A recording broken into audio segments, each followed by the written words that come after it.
playing the originals later on, but let's try to play the new. Alone in the dark. We're playing it easy because I'm a bitch.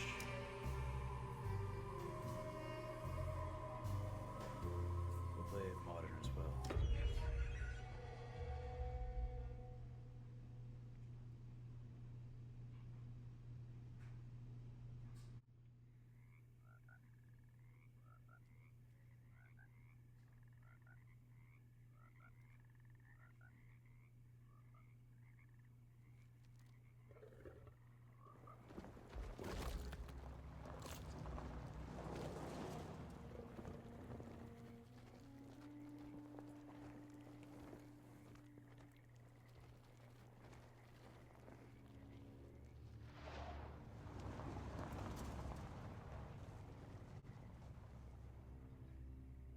There we go. Firmware's working now. Alone in the dark. So, your uncle. What's wrong with him?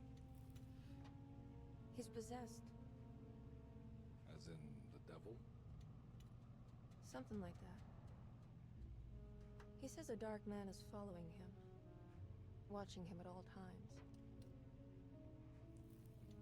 What do you make of it? It's nonsense, of course, but I'd be lying if I said it didn't bother me. You see, it runs in my family. Possession? No, Detective. Deteriorating melancholy. Practically every member of the Hartwood family is driven mad before they grow old.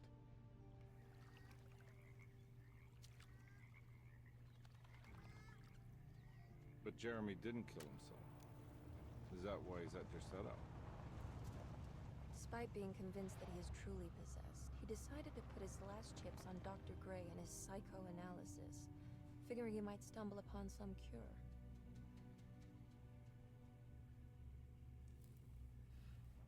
You mentioned the letter. I received a disturbing letter from Jeremy accusing the staff and all the other patients of being involved in some cult. And now they are also out to get him. Could it be real?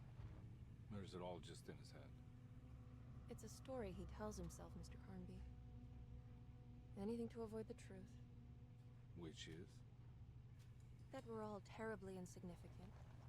That people mean so very little to one another. That there is no one out to get Jeremy Hartwood because he isn't worth getting. Here we are.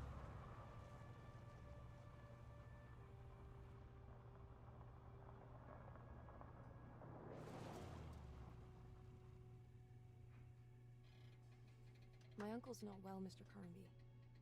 I want to make sure he's all right. And what's my part in this? You couldn't get a cab? I just wouldn't feel safe going alone.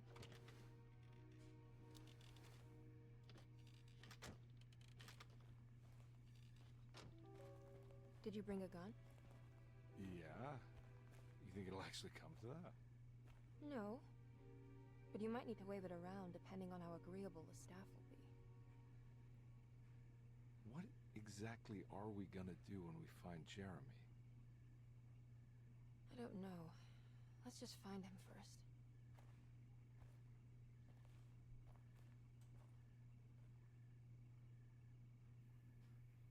We're gonna pick Officer Carnby because he's the original character.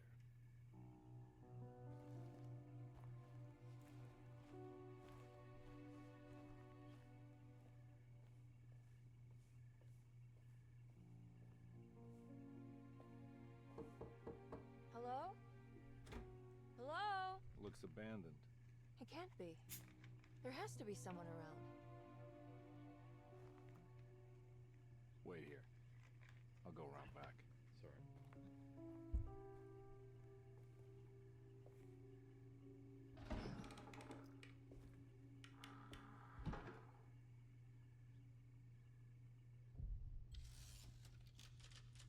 Chapter 1. Chapter 1. This dame wants me to do a thing.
dark in here. I can't see anything.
Alright, what game are we playing now?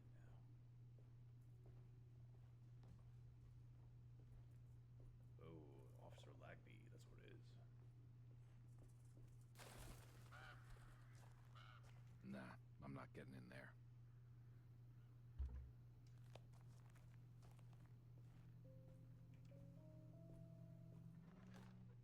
Please do not touch the boiler. It is working after all. While the sabotage has caused a leak, only the decorative plate has been completely ruined. Let's wait for Mr. Chance to turn up and he can take a look at the leak. Mr. Waits.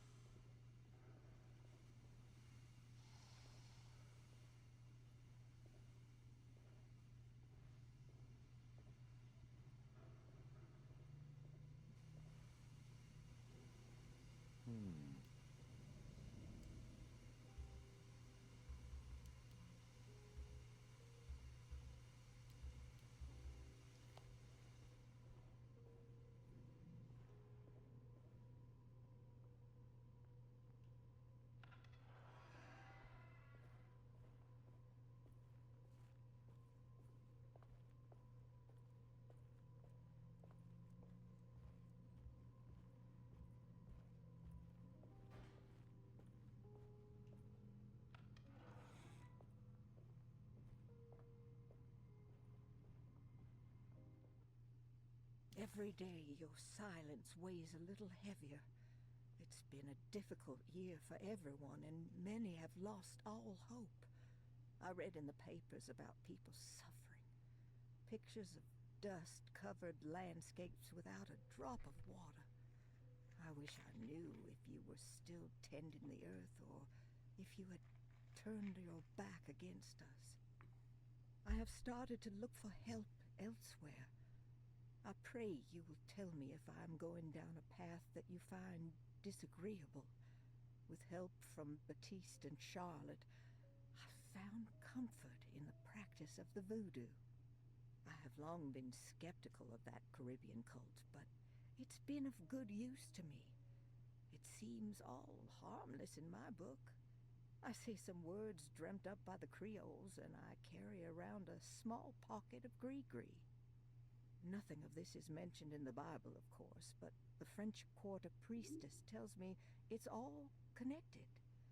She says the Christian God is just one more perspective on the creator of things.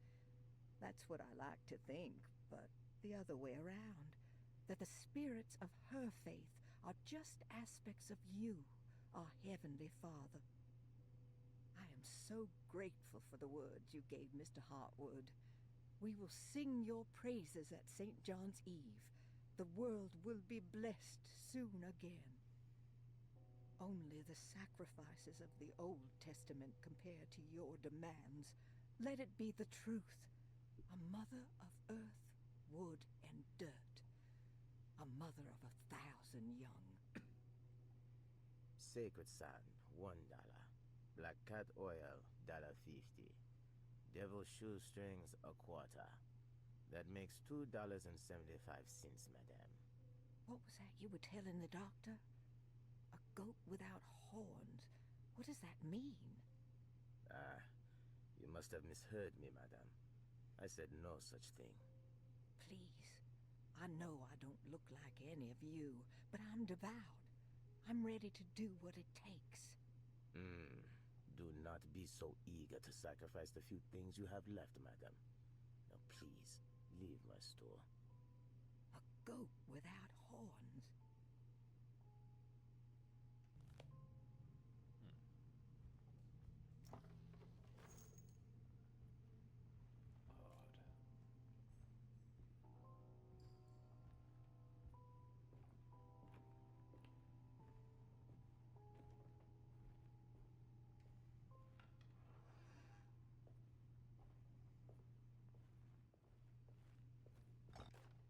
The Great Depression. President Hoover raises tariffs on over 20,000 imported goods in an act to protect American labor. Following the collapse of the Wall Street stock market on October 24 last year, American industry has suffered greatly. Thousands of companies have gone bankrupt and left a large part of the American workforce unemployed. In an attempt to turn the tide, the Smoot-Hawley Tariff Act has been signed by President Herbert Hoover. By regulating commerce with foreign countries, the government hopes to encourage the industries of the United States to compete with cheap foreign imports. Superstition on rise. New Orleans voodoo stores and spiritual mediums see increased profit during troubled times. While the market has faced hard times ever since Black Thursday of last year, voodoo doctors and snake charmers see significant rise in number of customers. With the coming eve of St. John on the 23rd, the police expect increased cult activity around Bayou St. John, the southern shore of Lake Pontchartrain. Voodoo rituals in that area on the eve of St. John have a long tradition reaching back to the first snake worshippers brought as slaves from West Africa. During the 19th century, its practice was popularized by the legendary Marie Laveau, and has since been embraced by many of the Creoles and the surviving aristocracy of the French Quarter. Author seeks asylum. Rumors regarding author Cassandra Beauregard making Derceto her home verified. Derceto Hospital is an old plantation building on the eastern shores of Lake Pontchartrain.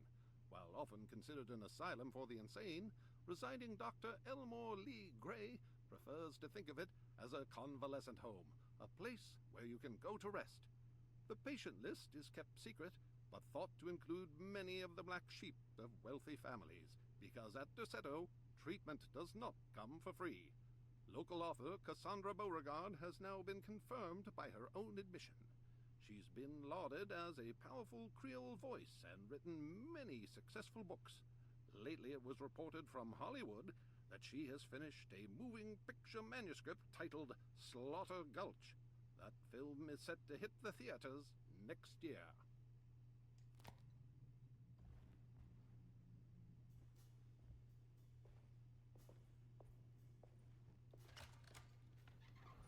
Thanks. What are you doing?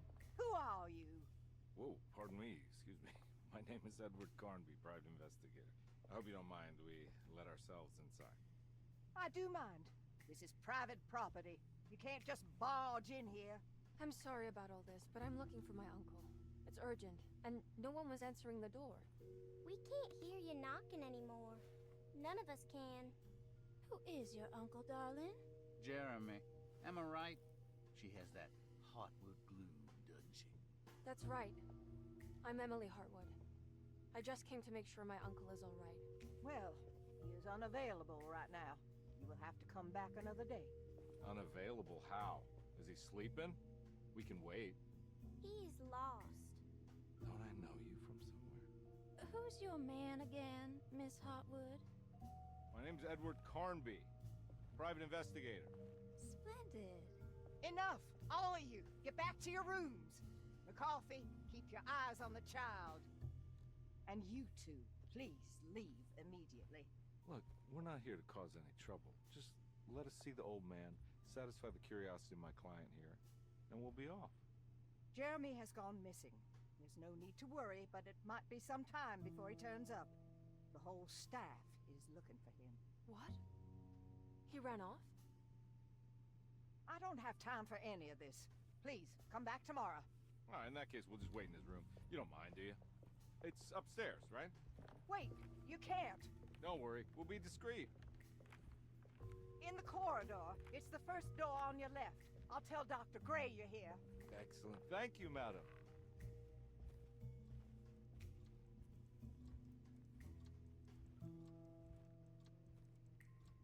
Well, this is awkward.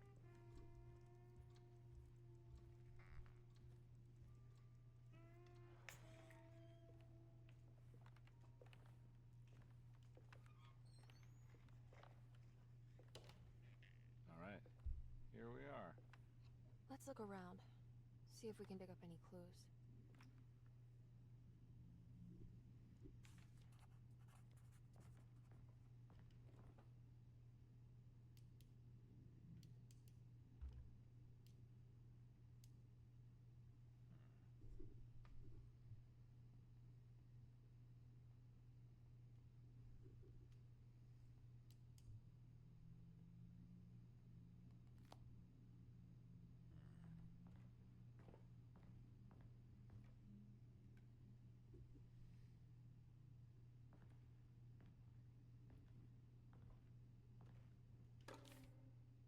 Every night the dark man stands opaque at the threshold of my room, counting the days until my spirit spills out of my tired shape. Only his pallid mask shelters my remaining sanity.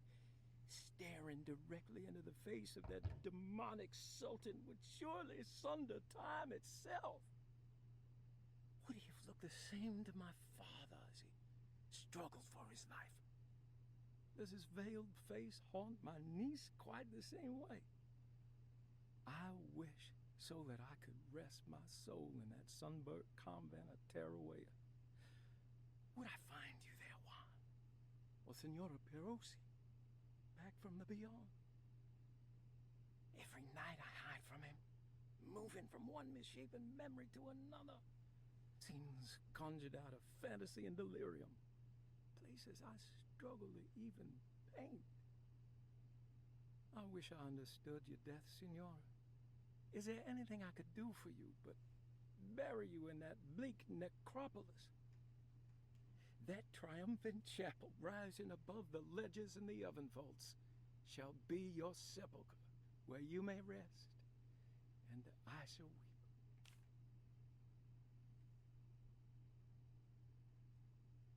How did you first come to understand such things, Senora? How did you know that the battered boil in the basement would lead me to Lafayette Cemetery?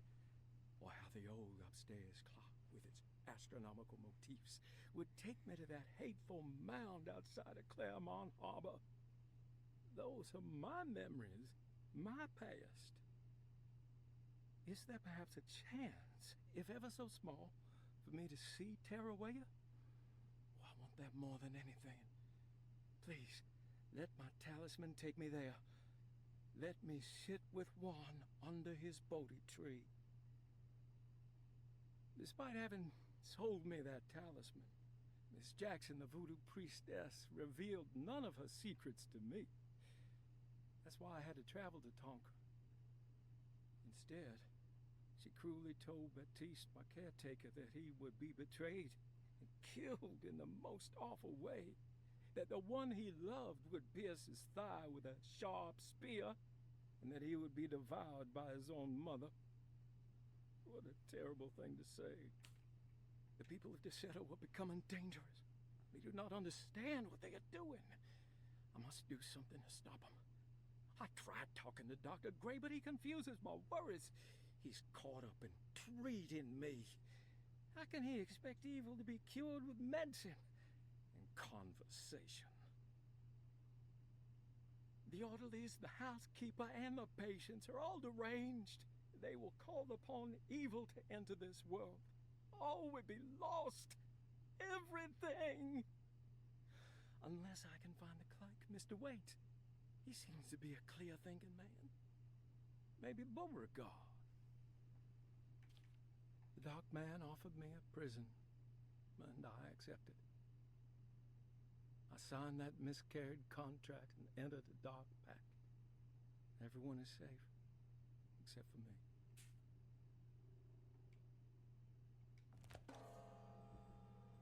Painted tough. Alright.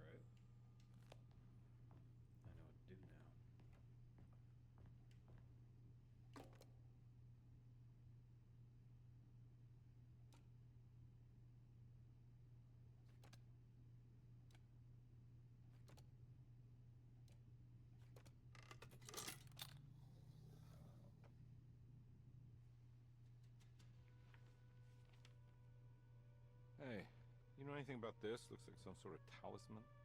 No, I don't. Oh, help me out here, will you?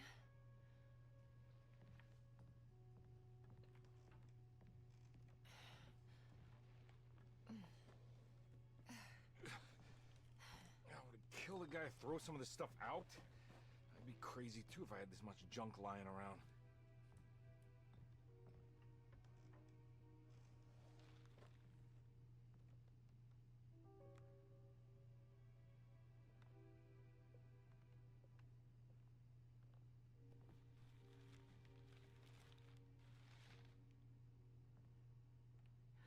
Oh, wow. That's striking. I want to save this one.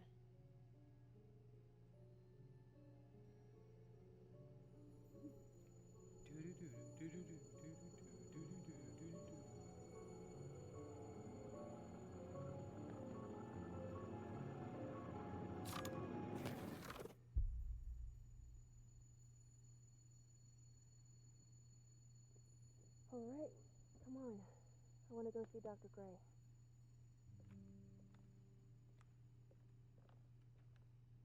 Come on, let's go. Yeah, I'm coming.